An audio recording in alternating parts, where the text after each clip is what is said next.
நம்ம கூட இருப்பாங்க. அதுக்கப்புறம் முடிச்சிடும். அதுக்கப்புறம் follow up once in 3 months follow up கூப்பிடுவோம். அப்புறம் ஒன்ஸ் இன் 6 months கூப்பிடுவோம். ஒரு 4-5 வருஷம் ஆகும்போது ஒன்ஸ் இயர் கூப்பிடுவோம். அந்த 6 monthsனாலும் நீங்க தொடர்ந்து இருக்கணும்னு அவசியம் இல்லை. 50% பேஷண்ட் தான் எங்களுக்கு சென்னை பேஷண்ட், வெளியில இருந்தா வருவாங்க.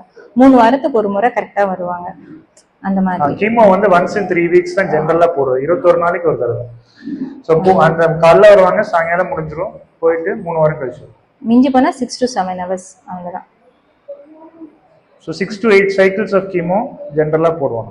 ஸோ எவ்ரி 3 weeks 8 cyclesனா 24 weeks, அது ஒரு 5 months அந்த மாதிரி. சரியா? சரி, அந்த ப்ரிவென்ஷன்ல வந்து முக்கியமா நம்ம கையில இருக்கிற விஷயம் அப்படின்னு பார்த்தா என்னென்னு நீங்க எல்லாம் நினைக்கிறீங்க?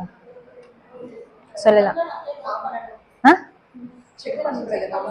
நீங்களே செல்ஃப் பிரஸ்ட் எக்ஸாமினேஷன், ஓகே. வேற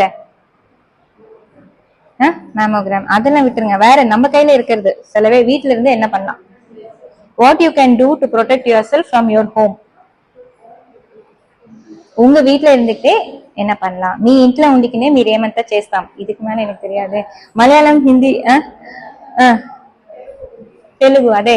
మన ఇంట్లో ఉండికినే మన ఎట్ట మనకి వచ్చి బ్రెస్ట్ క్యాన్సర్ రాగానే మనని ప్రొటెక్ట్ చేస్తాం. ఎట్ట self breast examination mammogram answer కాదు. దాని ప్రతి మనం అన్ని డీటెయిల్ గా డిస్కస్ చేస్తాం కదా. సో అది లేకనే వేరేమి. What else? Yoga. Good. Yoga చెప్పండి. நான் பேசுறேன், தனியா பேசுறேன். Next body weight. சரியா? பாடி வெயிட் இது சொல்லதான் நான் ட்ரை பண்ணேன். அந்த பாடி வெயிட் வந்து நம்ம கரெக்டா மெயின்டைன் பண்ணணும். நம்ம கல்யாணம் ஆகிறதுக்கு முன்னாடி, ஆனதுக்கு அப்புறம், குழந்தை பிறந்ததுக்கு அப்புறம்